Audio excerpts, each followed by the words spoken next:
आपल्या सर्वांनी माझ्यासारख्या नवख्या पोराला त्या ठिकाणी संधी दिली. त्या संधीचं सोनं म्हणून आपण मला निवडून दिलं. आपला बंद पडलेला विठ्ठल सहकारी साखर कारखाना सुरू झाला. सुरू झालेला कारखान्याच्या माध्यमातून आपल्या या गावाचं या तालुक्याचा अर्थकारण फिरू लागलं आणि अर्थकारणाच्या माध्यमातून या गुरसाळे आणि आपल्या परिसरातील तरुणांच्या हाताला पुन्हा रोजगार निर्मिती झाली. या तरुणांना स्वाभिमानानं ताटमानेनं त्या ठिकाणी पुन्हा एकदा उभारायची उभारी मिळाली. एक निर्णय आपण सर्वांनी घेतला आणि त्या निर्णयाला त्या ठिकाणी आपण दिलेल्या साथीला आम्हाला संचालक मंडळाला काम करायची संधी मिळाली आणि या संधीचं सोनं करत कारखाना सुरू झाला. कारखान्याच्या माध्यमातून आपण सर्वांनी विधानसभेला देखील मला संधी दिली. विधानसभेच्या या निवडणुकीमध्ये आपण मताधिक्य दिलं, निवडून दिलं आणि निवडून दिल्यामुळं मताधिक्य मिळालं. मला विधानसभेमध्ये आमदार म्हणून जाताना त्या ठिकाणी आपण दिलेल्या आशीर्वादामुळे आमदार म्हणून जाता आलं. विधानसभेच्या पायरीवरती डोकं ठेवून आज नतमस्तक होऊन जाणारा 288 आमदारातला एकमेव मी आमदार होतो आणि आतमध्ये गेलो. विधानसभेच्या एकही दिवस त्या ठिकाणी गैरहजर राहिलो नाही. एकही दिवस असा नाही की आपल्या भागातला एक तरी प्रश्न मांडल्याशिवाय परत आलो. विधानसभेमध्ये अनेक वेळा आपल्या गावाची नावं पटलावरती ठेवण्यात आली. त्या कामाचा प्रत्येक आराखडा लेखाजोखा तिथं मांडण्यात आला. या आपल्या भागाचा सर्वांगीण विकासाच्या दृष्टीनं त्या ठिकाणी पुढाकार घेत असतात. आपल्या सर्वांच्या मातीनं शिक्षकांचा टीईटीचा प्रश्न असेल, पोलीस पाटलाचा प्रश्न असेल, गावातल्या रस्त्याचा प्रश्न असेल, अंगणवाडी सेविकाचा प्रश्न असेल, गावातल्या शाळेला त्या ठिकाणी जिल्हा परिषदच्या शाळांना 13,000 शाळांना अजून ग्राउंड नाही, 3600 शाळांना अजून सरकारच्या त्या ठिकाणी शौचालय नाही, त्या ठिकाणी 5,500 शाळांना आज अजून लाईटची जोडणी झाली नाही. मग असे अनेक प्रश्न त्या ठिकाणी विधिमंडळात मांडण्याचं काम केलं. वकील संरक्षण कायद्याच्या बाबतीत मांडलं, सरपंचाच्या हक्काच्या बाबतीत मांडलं, डॉक्टरांच्या बाबतीत मांडलं, त्या ठिकाणी आरोग्य योजनेच्या बाबतीत मांडलं, पाण्याच्या बाबतीत मांडलं. अनेक प्रश्न त्या ठिकाणी मांडत असताना विधिमंडळाच्या पटलावरती काम करत असताना त्या आपल्या सगळ्या प्रश्नाला न्याय देण्याची भूमिका आम्ही त्या ठिकाणी घेतली. आपल्याला त्या ठिकाणी विरोधक म्हणतात की विधानसभेमध्ये भाषण केल्यानं प्रश्न मांडल्यानं प्रश्न सुटतात का? माझा त्यांना हा सवाल आहे, विश्वरत्न भारतरत्न बाबासाहेब आंबेडकरांनी दिलेल्या घटनेवर तुमचा विश्वास आहे का? त्या घटनेनुसार आपलं विधिमंडळ नेमलंय. त्या विधिमंडळामध्ये आमदार म्हणून निवडून गेल्यानंतर आपले महाराष्ट्राचे प्रश्न तिथं मांडले जातात. आणि मग मला सांगा, त्यांना तिथलं माहीतच नाही, परंतु आज आपण त्या ठिकाणी विधिमंडळात गेल्यानंतर सगळ्या प्रश्नाला मग त्यांनी सांगितलं की प्रश्न विचारल्यानं काय त्या ठिकाणी प्रश्न सुटतात का? म्हणून मी आपल्याला 1-2 उदाहरणं देऊन सांगतो. प्रश्न कसे सुटतात आणि प्रश्न सुटण्याची कारण काय. विधिमंडळामध्ये अधिवेशनात मी पहिली लक्षवेधी एक लावली होती. ती लक्षवेधी होती दूध भेसळची. त्या दूध भेसळमध्ये आपल्या भोश्याच्या जाधव डॉक्टरनी त्या ठिकाणी दूध भेसळ करत होतं. रेड पडली, त्यांच्याकडे मेलामाइन सारखं केमिकल सापडलं. आता डॉक्टर मॅडम आहेत, मेलामाइननं मॅडम कॅन्सर सारखे आजार होतात आणि मग असं घातक केमिकल त्या दूध बनवताना वापरत होते. आणि मग तिथं त्या ठिकाणी आपण भूमिका घेतली, त्याला मोका लागला पाहिजे, एमपीडी लागला पाहिजे. आणि नरवरी झिरवळ साहेब त्या ठिकाणी मंत्री होते, ते मला उत्तर देत होते. आणि मग तुम्ही कारवाई केली नाही, त्याला अटक केली नाही. आणि मग राज्यामध्ये दूध भेसळ आहे ती रोखली पाहिजे, लोकांच्या जीवाशी खेळलं जातंय. यावरती मी ऐकत नव्हतो. झिरवळ साहेबांच्या प्रश्नाला त्या ठिकाणी प्रतिप्रश्न करत होतो. त्यावेळेस आज दादा आपल्यात नाही, दादांनी उठून उत्तर दिलं. दादांनी सांगितलं मी माझ्या दालनात बैठक लावतो आणि मोका कायद्यात लागत असेल मोका नाहीतरी एमपीडी लावतो आणि त्याला तात्काळ अटक करतो. त्यावेळेस मी त्या ठिकाणी खाली बसलो. त्यानंतर दादांच्या दालनात बैठक झाली. त्या डॉक्टरला त्या ठिकाणी याच्यावरून राजस्थानवरून अटक केली. अटक केली, एमपीडी लागला. आज तुम्हाला सांगतो, ज्यावेळेस अजितदादांकडे बैठक लागली, त्या बैठकीत आम्ही सांगितलं की दादा, या राज्यामध्ये खूप मोठ्या प्रमाणामध्ये दूध भेसळ होती आहे, त्याच्यावर कारवाई झाली पाहिजे. मग त्या कारवाईच्या अनुषंगाने चर्चा झाली. दादांनी आदेश दिले की त्या राज्यामध्ये जिथं जिथं दूध भेसळ होते तिथं रोका म्हणून. आणि मग 1068 रेड महाराष्ट्रात पडल्या. 1068 रेड पडल्या. त्याचा परिणाम काय झाला? आपल्या फक्त सोलापूर जिल्ह्यात दिवसाला 1.25 लाख लिटर दूध कमी झालं. गाई आटल्या का? म्हणजे काय होत होतं? आज आमच्या माऊली बसल्या तिथं, आई आमच्या, यांनी आपल्या लेकराला दूध किती देते? तो अर्धा लिटर लय झालं. म्हणजे 1.25 लाख, अर्धा लिटर किती झाले? 2.5 लाख लोकांच्या जीवाशी खेळत होती लोक सोलापूर जिल्ह्यात. राज्याचा विषय.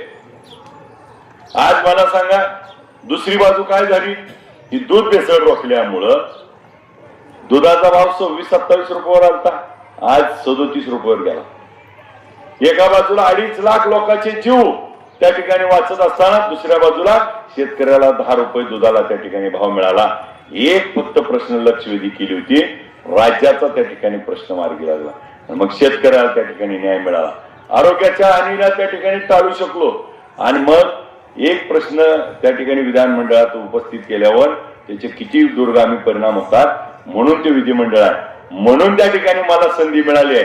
तुम्हाला त्यातलं कळत नाही म्हणून तुम्हाला लोकांनी पाडले. दुसरा प्रश्न, आज आपल्या सगळ्याला जीवाभावाचा विषय बघा. शक्तीपीठ किती मोठ्या प्रमाणात त्याचा गाजावाज आहे. मी मागच्या सभेत मेंढापूरला देखील बोललो. शक्तीपीठ तिकडून चालला होता. शक्तीपीठ त्या ठिकाणी मुख्यमंत्र्यांना मी विधानसभेत दोन अधिवेशनात मी बोललो आणि त्यावरती बैठक झाली. बैठकीत मुख्यमंत्री महोदयांना त्या ठिकाणी पटवून दिलं की असा रस्ता करण्यापेक्षा असा केला तर ह्या भागाचा विकास होईल, ह्या भागातनं रस्ता केला तर अनेक त्या ठिकाणी देवस्थान जोडली जाते. ते सगळे पटवल्यानंतर मुख्यमंत्री महोदयांनी विधानसभेच्या पटलावरती हिवाळी अधिवेशनाच्या शेवटी जाहीर केलं आणि सांगितलं इकडून 300 किलोमीटरचा रस्ता बदलून आम्ही ह्या बाजूने करणार आहे. आणि मग त्यामध्ये मुख्यमंत्री महोदयांनी पालकमंत्री आणि अभिजित म्हणून आपला म्हणून नाव घेतलं आणि त्या ठिकाणी भूमिका घेतली. आणि आता म्हणते ह्याचा काही संबंध नाही. कुणी म्हणायला पाहिजे नाही संबंध, मुख्यमंत्री आहे ना, ह्याच्या प्रशासनी म्हणून उपयोग आहे का? म्हणलंय कोण विधानसभेत? मुख्यमंत्री महोदय. आता मुख्यमंत्र्यावर कोण आहे का? मुख्यमंत्र्यांनी सांगितलं की आणि विधिमंडळाच्या पटलावर सांगितलं. त्यामुळं आज तो रस्ता होत असताना आता हे लोक काय सांगतात की आमचं सरकार आहे निधी 90 किलोमीटर रस्ता मतदारसंघात जातोय. 100 कोटी रुपये एका किलोमीटरला येतं. 9,000 कोटी रुपये येणार आहेत. कुणाला जाणार आहेत? इथंच कुठेतरी मिळणार आहेत ना. अजून किती निधी? ही दुसरी गोष्ट बघा. आता हा टेंभुर्णी समोर रस्ता चाललाय पंढरपूर मंगळवेढ्यापर्यंत 4 पदरी मंजूर झाला. आता या रस्त्याचं सर्वेक्षण चालू आहे, मोजणी झाली. याच्यावरती आपल्याला 2,000 वाहनं दिवसात जात असतील तर 2 पदरी रस्ता, 4,000 वाहनं जात असतील दिवसात त्या तर 3 पदरी रस्ता करतात. आणि 6,000 पेक्षा जास्त वाहनं जात असतील तर 4 पदरी करतात. मग याच्या संदर्भात मी एकच वेळ झाला आमदार म्हणून मी गडकरी साहेबाला पत्र दिलं. गडकरी साहेबांनी सर्वेक्षण करायला लावलं.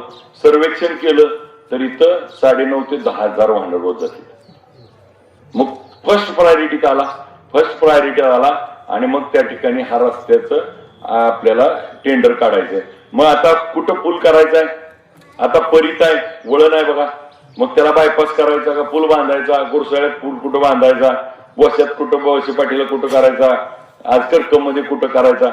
ही सगळ्या गोष्टी आता अलाइनमेंट चालू झाली. मग आता कुणीकडे जाणार? अलीकडच्या बाजूला, पलीकडच्या बाजूला वळण कसं निघणार? ही सगळं आता त्याचं सर्वेक्षण चालू आहे. 3 महिन्यात त्याचं सर्वेक्षण पूर्ण होईल.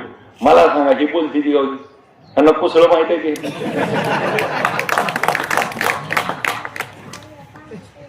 आता एकच वर्ष झालं का नाही मिळून? 15 वर्ष तुम्ही होता. 6,000 झाल्या केला असता तर मला शिल्लक ठेवला असता रस्ता. ही रस्ता झाल्यावर 4 पदरी आज आपले अपघात होते, कोणाचा तर जीव जातोय, आज ते वाचल. आज आपल्या भागातनं जर 4 पदरी गेला, वाहतूक वाढेल, आपल्याला उद्योग व्यवसाय वाढेल, आपल्या भागाचा विकास होईल.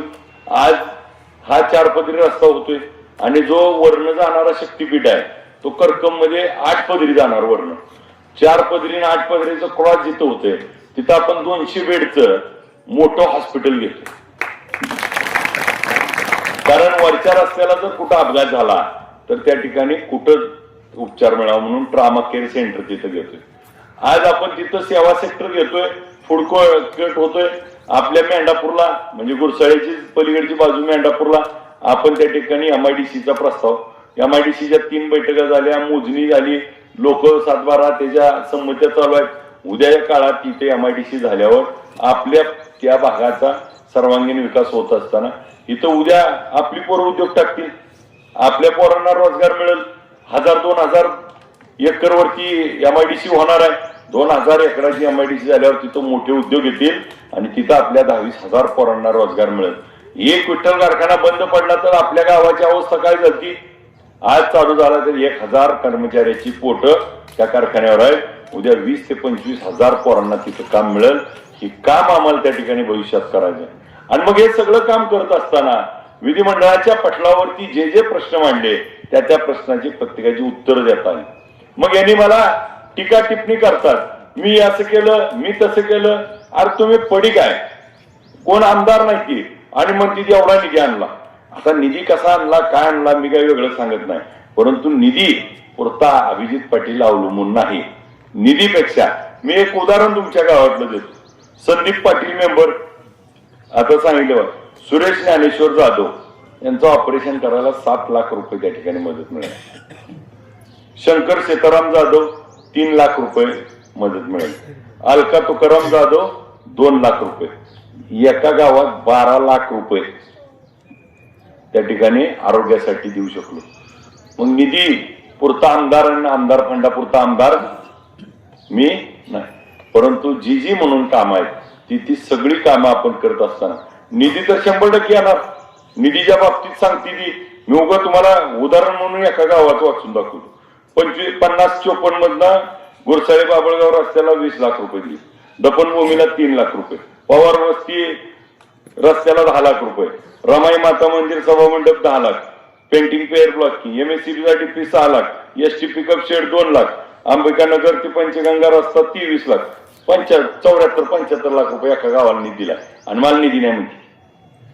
ही कुठल्या शाळेत आली ती शिकून कोणाला माहिती. मला एक गोष्ट आहे, 3,59,000 लोकांचा प्रतिनिधी म्हणून आमदार म्हणून मला तिथं घेतलं जातं. ही तिथं निधी मागायला गेल्यावर काय म्हणती, पडून आलाय होय. मी गेल्यावर काय म्हणणार, ह्यांना पाडून आलोय. साधा विषय आहे.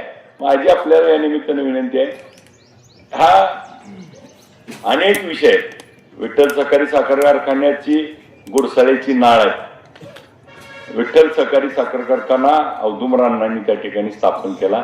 त्या काळापासून आजपर्यंत ह्या विठ्ठल सहकारी साखर कारखान्याची गुरसाळे गाव कायमस्वरूपी प्रामाणिक म्हणून त्या ठिकाणी राहिले.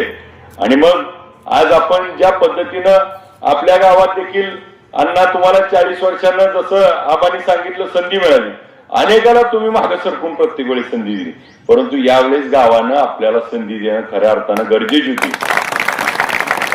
आम्ही आबाच्या बाबतीत सांगितलं, आबा उभा राहायला लागल्यावर आबाला म्हणलं नको नको प्रवीणला उभं करू, पण सोमा पाटलाला उभा करायच्या ऐवजी मी अण्णाला का उभा केलं. सोमा पाटील तरुण आहे, पुढं काय तर संधी मिळेल. अण्णा म्हणल्यावर गावातली सगळे अर्ज काढून घेतलेली, वाटलं कुठं तर अण्णाबद्दल प्रेम दाखवतील, पण वेळ होती का नाही. अण्णांनी यांच्यासाठी सगळ्यासाठी माघारी सरलेत का नाही. अण्णांनी प्रत्येक वेळी सहन केलंय का नाही. परंतु अण्णांच्या वेळी आज ती आली नाही ती, परंतु आता अख्ख्या गावानं अण्णाच्या मागे उभा राहायची वेळ त्या ठिकाणी आहे. आज अण्णांना संधी देत असताना आज आपल्या या भागामध्ये एक साधा सरळ, कुणाच्या आजात मध्यात नाही, कुणाच्या 10 पैशाच्या खालवर करण्यात नाही. उद्या पंचायत समिती सदस्य झाला तर पदर पेट्रोल टाकून तुमचं जाऊन काम करणार, त्यांच्या पेट्रोलवर काम करणार माणूस नाही. एवढी त्या माणसाची इमेज की माणूस कुणाच्या तुमच्या 5 पैशाच्या मिंद्यात जाणार नाही, एवढी प्रामाणिक भूमिका घेणारा हा त्या ठिकाणी साधा माणूस आहे. की उद्या कोणाच्या कामात कॉन्ट्रॅक्ट मध्ये टेंडर मध्ये पैसे खाणार नाही, कुठली कामं ऐकणार नाही, अशा पद्धतीचा साधा भोळा माणूस आहे. या माणसाला 40 वर्षांना आता संधी मिळाली आहे. त्यामुळे आपण सगळ्यांनी एकमुखी या माणसाच्या मागे गावानं उभा राहावं एवढी विनंती करायला मी आलो. आमच्या षण्मुखीताई त्या ठिकाणी संधी द्यावी, कारण आज षण्मुखीताईंना संधी देत असताना आज तळेकर मॅडमनी मोठेपणा दाखवून त्यांच्या पाठीशी उभा राहिल्या. या माध्यमातून आपल्या भागामध्ये पूर्वी देखील ज्यांनी उभारले त्यांना संधी मिळाली होती. त्यांनी किती वेळा आपल्या गावात आले, किती कामं केली आणि काय झालं ही मी वेगळ्यानं सांगायची गरज नाही. मी आपल्याला फक्त एकच गोष्ट सांगतो. आज काल बघा एकत्र येत असताना भगीरदादा आणि आम्ही एकत्र यायची भूमिका घेतली. मग एकत्र येत असताना दादांचा आणि आमची चर्चा होत असताना तालुक्यातल्या अनेक ज्येष्ठांनी मार्गदर्शकांनी त्या ठिकाणी आम्हाला सांगितलं की तुम्ही एक आलं पाहिजे. आणि मग एक येण्याची भूमिका नगरपालिकेच्याच वेळी त्या ठिकाणी एक येत होतो, परंतु काही तांत्रिक गोष्टीमुळं त्या ठिकाणी थांबावं लागलं. परंतु जे अपेक्षित लोकांच्या मनात होतं तेच घडलं का नाही. आता देखील लोकांच्या मनात आहे त्या ठिकाणी तुम्ही एकत्र या, म्हणून आम्ही काल एकत्र यायचा निर्णय घेतला. राष्ट्रवादी काँग्रेस पार्टी पवार साहेबांचा, अजितदादांची राष्ट्रवादी काँग्रेस पार्टी, शिवसेना उद्धव ठाकरे साहेबांची, तीर्थक्षेत्र विकास आघाडी, संभाजी ब्रिगेड, त्या ठिकाणी आरपीआय गट, अनेक त्या ठिकाणी आम्ही सोबत एकत्र येत या निवडणुकीमध्ये आम्ही सामोरे जातोय. आणि समोरची लोक मात्र अहंकारात बोलतायत. जी कालपर्यंत एका विचारात होती आणि कालपर्यंत आम्हाला सांगायची परिवार एक झाला पाहिजे, आता आम्ही एक झालो, तुम्ही कोणाकडे गेला? ज्याच्या बरोबर तुम्ही 40-40 वर्ष त्या ठिकाणी भांडणं केली, वादविवाद केला, तुम्ही कुठे गेला? आता कालपर्यंत नगरपालिकेपर्यंत तुम्ही ज्याच्या विरोधात बोलत होता, आता तुमच्या स्वतःच्या तिकिटासाठी तुमची त्यांच्याकडे जातात. आणि कसली नीतिमत्ता ज्या शरदचंद्र पवार साहेबांनी विचार जपलाय, यशवंतराव चव्हाण साहेबांची आपण विचारायचे पाईक म्हणून त्या ठिकाणी मिरवून घेत होतो, आज कुठे गेला? आज कशासाठी तुम्हाला ही भूमिका घ्यावी लागली? आणि काही शानी लोक त्यांची म्हणते की आम्ही सत्तेत गेलो. अरे आम्ही घड्याळ बी सत्तेतच जाईल. मग राहिला प्रश्न काय? त्या ठिकाणी आपण आपल्या स्वार्थासाठी माझं आणि माझ्या घराचं, माझ्या घराच्या बाहेर कोण मला ओळखत नाही एवढ्यासाठी जर आपण कुठली भूमिका घेत असेल ती लोकांना मान्य नाही. माझी आपल्याला एवढीच विनंती आहे, मागे पण आपण बघा त्यांना जेव्हा जेव्हा संधी मिळाली तेव्हा आता मला काल प्रश्न पडला, भगीरथदादांना पण विचारलं मी, आपली युती कशी झाली? इतके दिवस सारखं चाललं होतं, कसं काय जुळलं नव्हतं? तर एक जण लई शहाणा आमच्याविषयी एक बसला होता, ती म्हणला भोसवाला नाही म्हणून जुळले. मग विधानसभेला त्या ठिकाणी ज्यावेळेस पवार साहेबांच्या समोर आम्ही बसलो होतो त्यावेळेस ते घडलं असतं तर दादा तिकडे आमदार झाले. आज मला संधी तुम्ही दिली म्हणून मी इकडे आमदार झालो. परिवाराचे 2 आमदार त्या ठिकाणी झाले असते, पण ही कुणी नुकसान केलं परिवाराचं? आणि कुणासाठी केलं? त्यांना वाटलं दोघं इकडं उभा राहिली आणि ही इकडून निवडून आला की आमचं साधायचं नाही. मग या निमित्तानं तुम्ही त्या वेळी ज्या वेळी भूमिका घ्यायची होती, एकसंघ करायची, त्या वेळी एकसंघ न करता विभावला असं लोक म्हणती ती, मी नाही. त्यामुळं त्या निवडणुकीत आपल्याला उद्याच्या काळामध्ये विचारपूर्वक मग मी माझं आणि माझ्या कुटुंबापुरतं त्या ठिकाणी मर्यादित न राहता, का आमच्या घरात काय पोरं नाही का?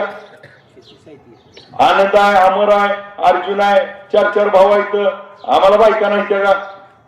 एक ठिकाणी चर्चा झाली का उभा करायची? आम्ही एक ठिकाणी बोललो का कधी? घरातलं कोण म्हणलं उभा राहायचं? आणि यांना कोणाला पाहिजे? कल्याणराव काळे स्वार्थासाठी माझ्या घरात लगा पंचायत समितीला पडलाय आणि तिथेच जिल्हा परिषदला उभारतोय. मग ज्याच्या विरोधात 40 वर्ष लढलाय त्याच्या बाजूला जाऊन बसती. आणि मग कुठल्या तोंडानं मत मागायला आपल्या पुढे येणार? मागच्या वेळी मला सांगा, आपल्या गावातल्या आता अण्णाच्या विरोधातले उमेदवार आणि आता गोष्यातले उमेदवार एकमेकावर विरोधात होती ना. आता मिले सूर मेरा तुम्हाला कोणासाठी दोघांचं भागलं, विषय मिटला, गाव बुडलं, हनुमान. असं चाललंय ना. ही काय चाललंय? ही फक्त स्वतःच्या स्वार्थासाठी, दुसरं काही नाही. मला या निमित्तानं टीका टिप्पणीपेक्षा आपल्याला एवढंच सांगायचं, आपण सगळ्यांनी एक गोष्ट पक्की करा की आज दोन्ही उमेदवार षण्मुखीताई त्या ठिकाणी भारत कोरके साध्या गृहिणी आहेत. आज बघा इथं उठून उभा राहून बोलले का ना, धाडसानं त्या ठिकाणी त्यांना बळ दिलं पाहिजे. एक आपली लाडकी बहीण त्या ठिकाणी उभा राहिली आहे, तिच्या पाठीशी आपण उभा राहिलं पाहिजे. एक आपली मोठी बहीण, धाकटी बहीण, त्या ठिकाणी मुलगी आपली आई म्हणून तिच्या पाठीशी उभा राहण्याची ही भूमिका आणि निवडणूक आहे. आज प्रत्येकाला नातं होत आहे, प्रत्येकाला त्या ठिकाणी आहे. आम्हाला देखील आहे, तसं ती देखील आमच्या आईप्रमाणे आहे. जर आपण उद्या कोणाला आई म्हणून मत मागत असो तर ती देखील आमची आई आहे. आमची आई म्हणून यांना मत टाका, एवढी विनंती करायला आम्ही तेव्हा आपल्या समोर उभा आहे. आज आपल्या माध्यमातनं आज विधानसभेच्या निवडणुकी झाली, त्यानंतर अनेक दिवस होते ही सगळं एकत्र जुळवायचं, परंतु जुळू का दिलं नाही, जुळलं का नाही ह्याचं आता आत्मपरीक्षण ज्यानं करावं. 9 तारखेनंतर तुम्हाला घरीच बसायचं, त्यावेळेस तुम्ही ठरवू शकता कुठं कुठं चुकलं, काय काय झालं. मी आपल्याला शेवटची विनंती करतो. बघा, विधानसभेच्या कालच्या जिल्हा परिषदची निवडणूक लागली. जिल्हा परिषदच्या निवडणुकीच्या 8 दिवस मी आधी अजितदादांना भेटायला खासदार साहेब आम्ही 4 आमदार बारामतीला सहयोगला गेलो, बसलो, चर्चा झाली आणि मग एकत्र दोन्ही राष्ट्रवादी राज्यात येत आहेत, तर आपल्या इथं पण पंढरपूर सोलापूर जिल्ह्यात आल्या पाहिजे म्हणून आम्ही एकत्र बसलो. दादांना बोललो, अनेक कामाचा विषय. दादा म्हणले तू काय काळजी करू नको, तुझ्या पाठीशी खंबीरपणे उभा आहे. मग दादांना आम्ही तिथंच सांगितलं, दादा आम्ही सगळेजण त्या ठिकाणी घड्याळावर उमेदवार उभा करतो. दादांनी एबी फॉर्म दिले आणि घड्याळावर उभा राहिलो.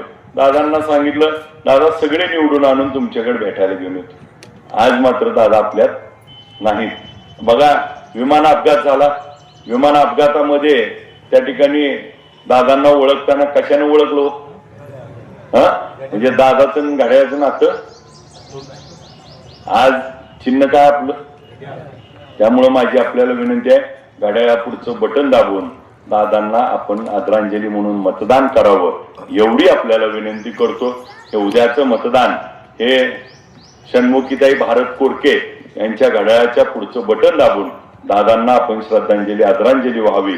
महादेव अण्णा पाटील यांच्या पुढील घड्याळाचं बटन दाबून आपण त्यांना निवडून द्यावं, एवढी विनंती करतो आणि मी आपली रजा घेतो. जय हिंद, जय महाराष्ट्र.